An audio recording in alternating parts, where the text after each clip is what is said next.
Você já sentiu aquele peso no coração, como se algo invisível estivesse empurrando você para tomar uma decisão. Mas o medo, a dúvida e o silêncio de Deus te paralisaram?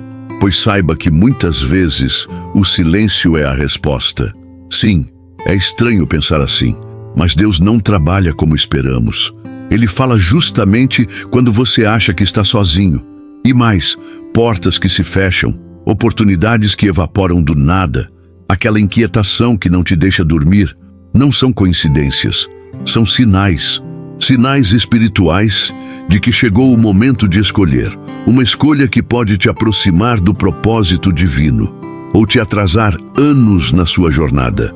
Mas como saber se é Deus realmente falando? E quando entender que chegou a hora de agir? Se você sente que precisa de uma resposta clara, esse vídeo foi feito para você.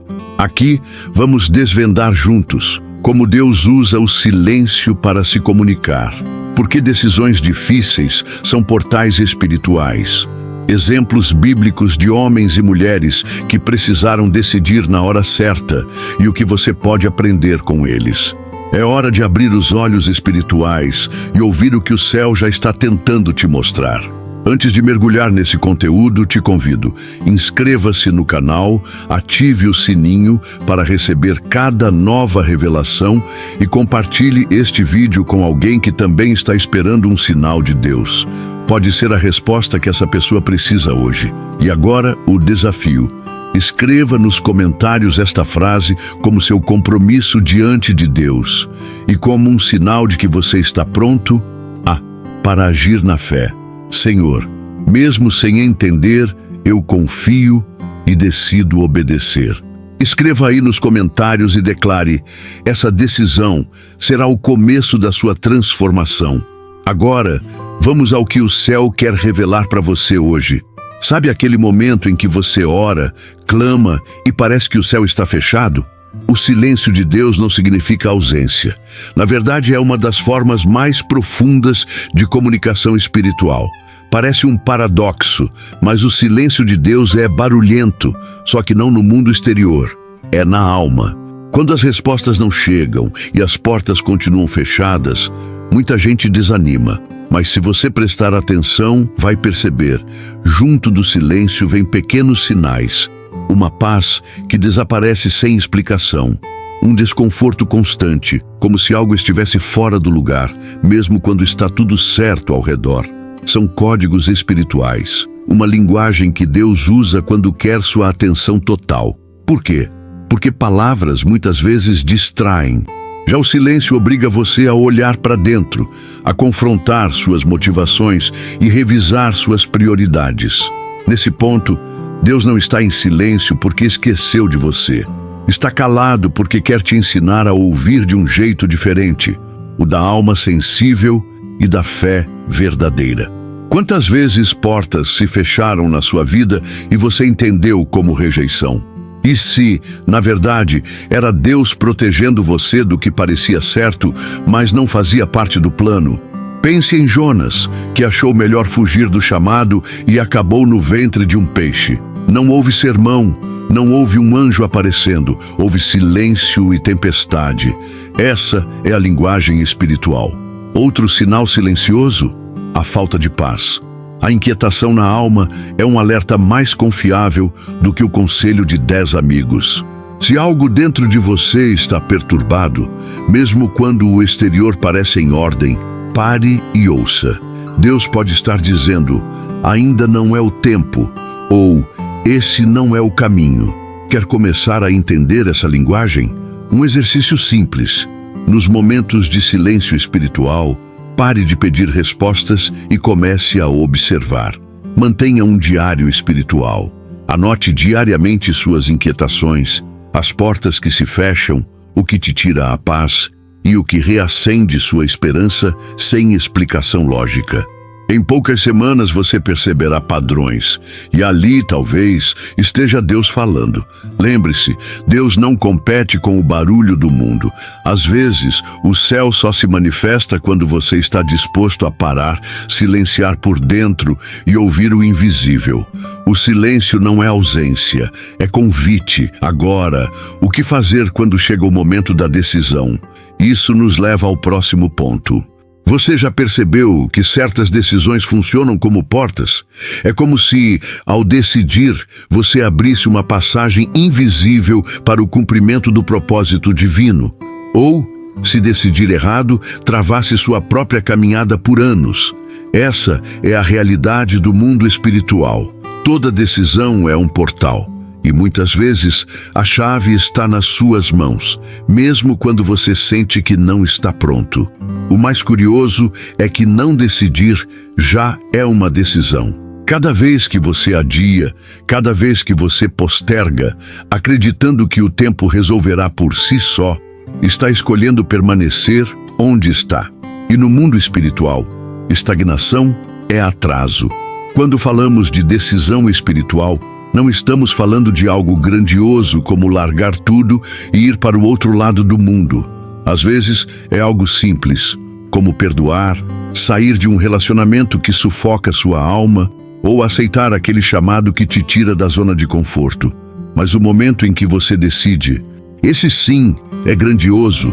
Na Bíblia vemos isso claramente. Um exemplo: o povo de Israel diante do Mar Vermelho. Moisés tinha a multidão atrás dele, o mar à frente e o céu aparentemente calado. Era hora de decidir. E foi ao levantar o cajado em obediência que o mar se abriu, não antes. Muitas pessoas esperam que o milagre aconteça para então tomar a decisão. Mas Deus age ao contrário. O milagre vem depois do passo de fé. A decisão, mesmo sem garantias visíveis, é o portal. Deus não quer que você veja primeiro para depois crer. Ele quer que você decida crendo para então ver. Mas atenção, decisões precipitadas podem atrasar promessas. Por isso, antes de decidir, peça discernimento. Mas uma vez que o sinal venha, seja através da paz no coração ou mesmo daquele desconforto persistente, decida. A demora pode fazer você perder a estação certa da bênção. Quer um exercício prático? Liste as decisões que você vem adiando. Ao lado de cada uma, escreva: qual o medo que me impede de decidir? Depois, ore especificamente sobre esse medo. Decidir não é ausência de medo, é fé suficiente para agir apesar dele. Lembre-se, sua próxima decisão pode ser o portal que o céu está esperando para liberar o que ele já preparou para você. E falando em sinais, o que fazer quando, como Gideão, tudo o que você quer é uma confirmação divina antes de decidir? Vamos entender isso a seguir. Sabe aquele momento em que o medo de errar é tão grande que você só consegue orar: Senhor, me dá um sinal? Pois é, você não está sozinho. Gideão fez exatamente isso. E acredite, Deus não condenou o pedido dele. Pelo contrário, Gideão pediu sinais claros, objetivos e recebeu respostas, mas com uma condição implícita. Uma vez confirmada a direção, agir seria obrigatório. O problema hoje é que muita gente pede sinal atrás de sinal, mas quando o céu responde, hesita. Gideão, apesar do medo, agiu. O sinal não era o destino final, mas o ponto de partida da obediência. Mas cuidado, pedir sinais a Deus não é colocar o Senhor contra a parede, como se fosse obrigado a provar algo. O sinal é uma misericórdia, não uma obrigação divina. Por isso, quando orar como Gideão, peça com sinceridade, disposto a aceitar a resposta, seja ela qual for. Quer uma dica prática? Seja específico. Gideão não pediu algo genérico. Ele pediu que o orvalho molhasse somente o velo de lã e depois apenas o chão ao redor. O que podemos aprender? Defina claramente o que você precisa que Deus mostre. Um coração confuso gera orações confusas e sinais mal interpretados. Agora, atenção para um ponto crucial. Sinais não substituem fé. O objetivo do sinal é fortalecer sua decisão, não transferir sua responsabilidade. Depois que Deus confirmar, o passo de fé é todo seu. Sabe aquele famoso "se for da tua vontade, Senhor"? Funciona assim, mas depois da resposta, continuar orando por outro sinal pode ser só fuga travestida de espiritualidade. E se o sinal não vier? Não desanime. Às vezes, o céu silencia porque você já sabe a resposta no seu espírito, mas tem medo de admitir. Quando não há sinal, o desconforto pode ser a resposta. Como agir nesse caso? Simples. Obedeça ao que já sabe. A vontade de Deus, muitas vezes, está onde a paz habita. Lembre-se, Gideão pediu sinal, recebeu confirmação e mesmo tremendo foi à batalha. E você, está preparado para agir quando Deus responder? Agora, seguindo essa linha, e se o chamado exigir sair da zona de conforto e deixar o que é seguro, como aconteceu com Moisés? Vamos explorar isso no próximo ponto. Moisés tinha tudo o que muitos desejariam: segurança, conforto e status. Criado no palácio de Faraó, ele era alguém. Mas Deus tinha outro plano. E esse plano exigia uma decisão difícil: abandonar o conforto para seguir o chamado. Aqui entra uma lição poderosa. Às vezes, o propósito de Deus não está no lugar onde você se sente seguro. Está justamente no lugar onde você tem medo de pisar.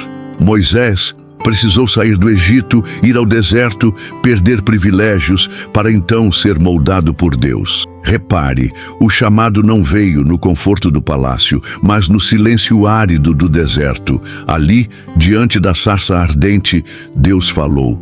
Quantas vezes você se sente preso ao palácio da sua vida? Um emprego estável que não te realiza, um círculo social que não reflete sua fé, ou uma rotina cômoda, mas espiritualmente vazia. Deus não te chama para o comodismo, Ele te chama para o propósito. E esse chamado, na maioria das vezes, requer deixar algo para trás. Mas entenda, deixar o conforto não significa agir irresponsavelmente. Significa obedecer, mesmo quando o caminho não parece fazer sentido. Moisés poderia ter argumentado com Deus dizendo: já estou bem aqui, por que largar tudo? Mas escolheu confiar, mesmo sabendo que o preço seria alto. Se você sente que Deus está te chamando para algo maior, mas isso exige sacrifício, preste atenção. É sinal de que o chamado é real. O conforto nunca produz crescimento espiritual. Apenas o deserto nos ensina a depender da provisão divina. Quer uma prática? Faça um mapa do seu palácio. Liste as áreas da sua vida onde você se sente excessivamente confortável. Depois pergunte: Senhor, o teu propósito para mim está aqui ou em outro lugar? O Espírito Santo responde a corações dispostos. E lembre-se, Deus nunca te chama para algo menor do que aquilo que você deixa. Moisés largou o palácio, mas ganhou um destino eterno como libertador do povo de Deus. A pergunta é: o que você está disposto a deixar para viver aquilo que o céu preparou? E agora, e quando, como Balaão, a insistência em seguir sua própria vontade começa a te afastar do plano divino? Vamos tratar desse alerta no próximo ponto. Aqui está um dos erros mais perigosos da caminhada espiritual. Quando Deus já disse não, mas a pessoa insiste tanto que acaba obtendo uma permissão fora da vontade perfeita e paga o preço por isso. Balaão é o retrato disso. Balaão sabia o que Deus queria. A ordem foi clara: não vá. Mas ele insistiu, pediu, argumentou, esperou outra resposta. Até que Deus disse: vai então. Mas essa permissão não era um aval, era um teste. E você sabe, Balaão acabou sendo confrontado por uma mula, uma das histórias mais conhecidas da Bíblia. Isso nos mostra um princípio assustador. Deus pode permitir algo, não porque Ele aprova, mas porque você insiste. E quando isso acontece, você entra num território espiritual perigoso, onde o aparente sucesso esconde uma derrota iminente. Muitas pessoas oram assim: Senhor, abre a porta se for da tua vontade, mas se não for, mesmo assim, abre do jeito que eu quero. Pode soar absurdo, mas no fundo é assim que agimos quando tentamos manipular a resposta divina através da insistência. Quer um teste prático? Pergunte a si mesmo: eu realmente quero a vontade de Deus? Ou só quero que Deus aprove minha própria vontade? Quando o seu coração já tem uma decisão tomada e você só ora esperando um sim celestial, cuidado. Pode ser que o sinal verde que você receber não seja um favor, mas uma permissão para você aprender pela dor. Outro sinal de que você está insistindo fora do tempo de Deus: as circunstâncias começam a ficar estranhas. Obstáculos inexplicáveis aparecem. A paz some. Pessoas começam a alertar você sem saber o motivo. Assim como a mula de Balaão, Deus pode usar qualquer meio para tentar te parar. E quando o céu usa um animal para frear alguém, é sinal de que a pessoa está tão obstinada que não ouve mais ninguém. Aqui vale uma oração honesta: Senhor, se estou insistindo fora da tua vontade, fecha as portas, mesmo que eu reclame. Me impede de seguir um caminho que vai me afastar do teu propósito. Balaão nos ensina que nem todo vai de Deus é aprovação. Às vezes é só o eco da nossa própria teimosia. E se você sente que já recebeu um não, mas está tentando transformá-lo em sim, pare agora. O não de Deus é proteção. Mas como agir quando o chamado exige obediência, mesmo quando tudo em você quer desistir? Como aconteceu com Jesus no Getsêmani. Isso é o que veremos a seguir. É no Getsêmani que a verdadeira fé é revelada. E não porque os céus se abrem e a resposta vem fácil, mas justamente porque o céu silencia. E você precisa decidir obedecer mesmo assim. Jesus, o próprio Filho de Deus, viveu essa angústia. Diante da cruz que o esperava, ele orou: Pai, se possível, afasta de mim este cálice. Mas terminou dizendo: Contudo, não seja como eu quero, mas como tu queres. Essa frase é o coração da obediência verdadeira. Jesus nos mostra que obedecer nem sempre significa concordar emocionalmente com o plano. Significa submeter-se espiritualmente a ele. Quantas vezes você já sentiu vontade de desistir porque o caminho ficou pesado demais? Talvez você tenha pensado: se fosse da vontade de Deus, seria mais fácil. Engano. Caminho difícil não significa ausência de propósito. Às vezes, é a confirmação de que você está exatamente onde Deus quer. No Getsêmani da vida, decisões custam. Coração apertado, lágrimas escondidas, noites sem dormir. Mas mesmo ali, a decisão certa precisa ser tomada. Jesus sabia que a cruz era dolorosa, mas sabia também que havia um propósito eterno nela. Aqui está o ponto. Algumas decisões espirituais importantes virão acompanhadas de dor. Não porque Deus quer te fazer sofrer, mas porque sacrificar a própria vontade sempre dói. Decidir perdoar quando o orgulho pede vingança, dói. Decidir confiar quando tudo diz que você será traído de novo, dói. Decidir obedecer quando o coração pede fuga, dói. Mas é exatamente ali que sua fé deixa de ser teoria e se torna prática. Quer um conselho prático? Nos seus momentos de oração, inclua uma frase-chave: Senhor, me ensina a obedecer mesmo quando eu não entendo, mesmo quando dói. Essa simples frase é uma chave espiritual, porque você estará dando a Deus algo que Ele valoriza mais do que o seu sucesso, sua rendição. Lembre-se, o milagre da ressurreição só veio porque antes Jesus decidiu aceitar a cruz. Não há vitória verdadeira sem renúncia. Então, da próxima vez que tudo em você gritar foge, mas sua alma sentir o peso de permanecer, respire fundo e diga: seja feita a tua vontade, não a minha. Agora, e quando o milagre depende não apenas da decisão, mas do passo de fé antes mesmo do resultado visível. É o que veremos na história de Josué. Há momentos na vida em que Deus simplesmente diz: vai, sem detalhes, sem garantias, sem plano B. Apenas a ordem. E se você quer ver o milagre, precisa obedecer antes que a bênção se manifeste. Josué entendeu isso quando, diante do rio Jordão, recebeu a instrução divina. Os sacerdotes precisariam pisar nas águas antes que elas se abrissem. Repare, não foi como no Mar Vermelho, onde Moisés levantou o cajado e as águas se abriram antes do povo avançar. Agora, Deus queria algo diferente. O passo de fé viria primeiro, o milagre depois. E aqui está o segredo.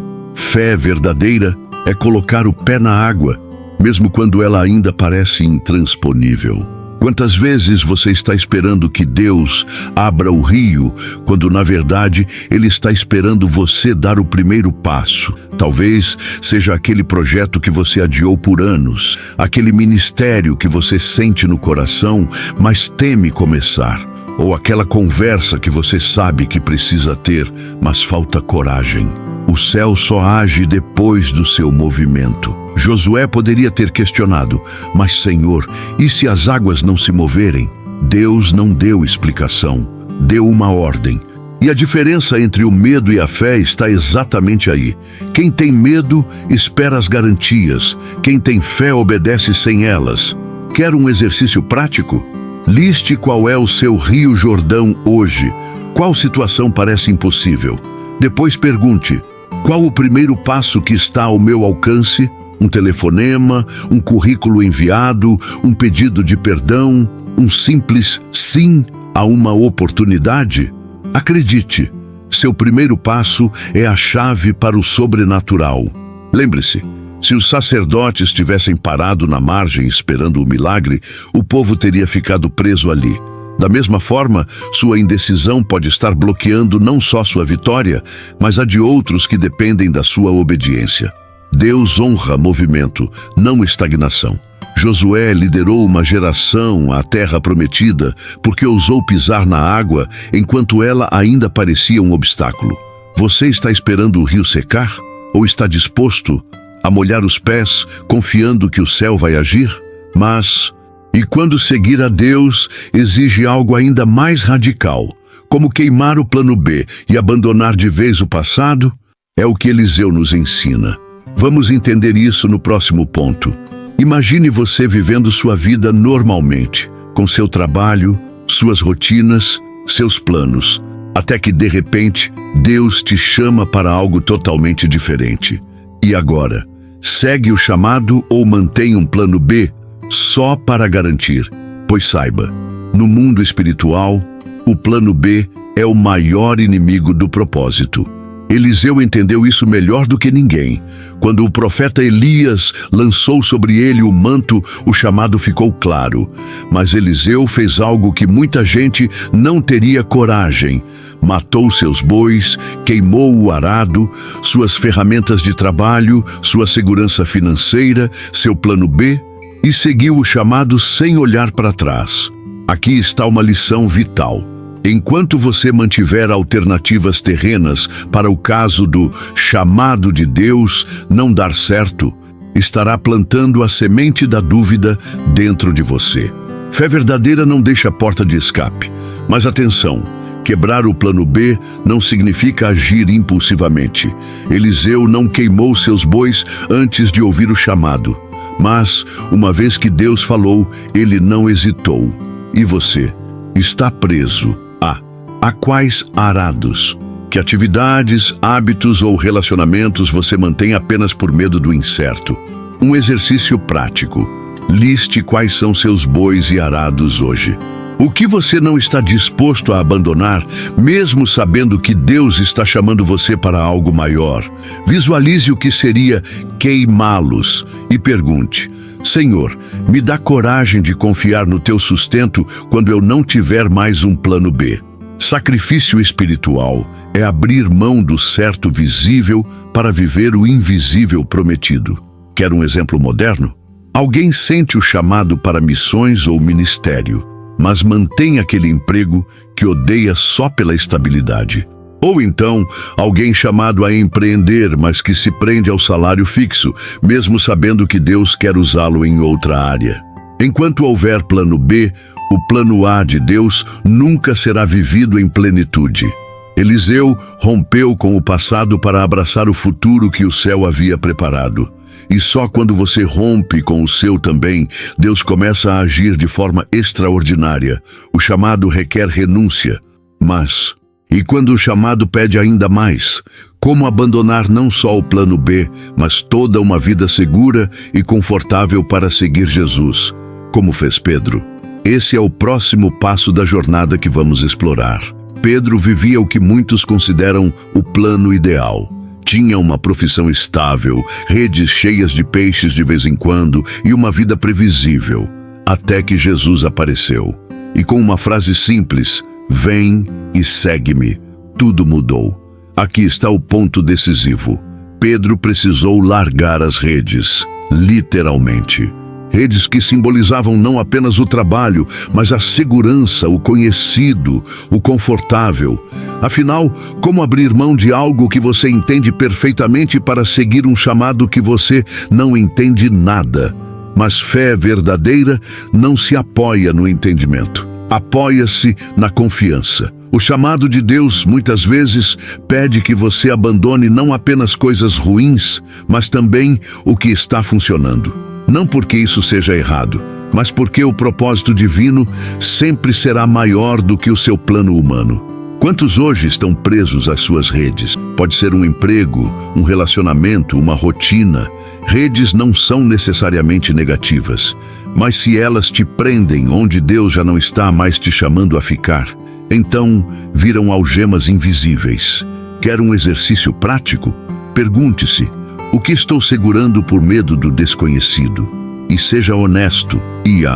A resposta pode doer, mas será libertadora. Pedro não seguiu Jesus porque entendia tudo. Seguiu porque confiou em quem chamou. E note, o texto bíblico não relata que Jesus prometeu riquezas ou sucesso. Apenas disse: "Vem". A decisão era de Pedro. E na sua vida, o convite também já foi feito. A questão não é se Jesus está chamando, é se você terá coragem de deixar as redes e seguir. Importante lembrar, deixar as redes não significa irresponsabilidade, significa discernimento. Pedro não abandonou por impulso, mas por direção espiritual. Por isso, busque clareza em oração. Mas uma vez que o chamado estiver confirmado, não fique negociando com Deus. Decida. O milagre não aconteceu enquanto Pedro estava nas redes. A transformação veio quando ele as deixou para trás. Agora, pense comigo. E quando você está em um ambiente totalmente contrário à sua fé, como Daniel na Babilônia, mas precisa manter sua fidelidade espiritual mesmo assim? Esse é o desafio do próximo ponto. Imagine ser arrancado da sua terra, levado para um lugar onde tudo conspira contra sua fé. Novos costumes, novas leis, novas tentações. Esse era Daniel na Babilônia. Mas mesmo em um ambiente hostil, ele decidiu algo no coração: permanecer fiel. Daniel entendeu um princípio espiritual poderoso. Você não precisa estar em um lugar favorável para permanecer conectado a Deus. A fidelidade não depende do ambiente, depende da decisão interna. Quantos hoje sentem que estão numa Babilônia moderna, trabalhando em empresas onde sua fé é ridicularizada, convivendo com pessoas que não entendem sua jornada espiritual, enfrentando pressões diárias para se conformar ao sistema? A tendência natural? Ceder. Mas Daniel nos ensina: quando o mundo disser curve-se, permaneça de pé. Mas como manter a fidelidade em um território hostil? Simples, mas não fácil. Estabeleça limites espirituais claros. Daniel decidiu não se contaminar com a comida do rei. Traduzindo, ele traçou um limite. Disse: "Daqui eu não passo". E você? Quais são seus limites hoje? Onde está a linha que você não permite ser cruzada? Quer um exercício prático? Faça uma lista dos ambientes onde você sente sua fé ameaçada. Ao lado, escreva uma decisão concreta para manter sua integridade espiritual. Por exemplo, no meu trabalho, não participarei de conversas que ofendam minha fé, ou recusarei convites que me afastem dos meus princípios.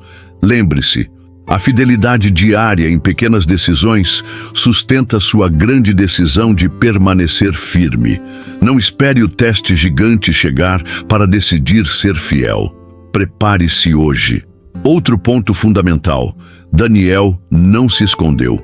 Mesmo em um ambiente pagão, ele orava abertamente, 3 vezes ao dia, com as janelas abertas.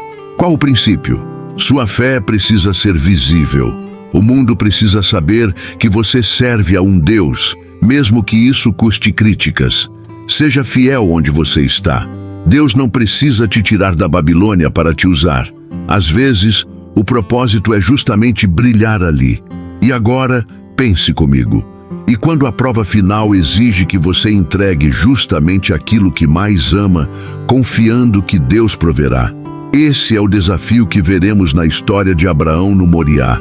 E se Deus te pedisse justamente aquilo que você mais ama? Abraão viveu esse dilema. Isaque não era só seu filho, era o cumprimento da promessa divina. Mesmo assim, Deus pediu: sacrifica-o.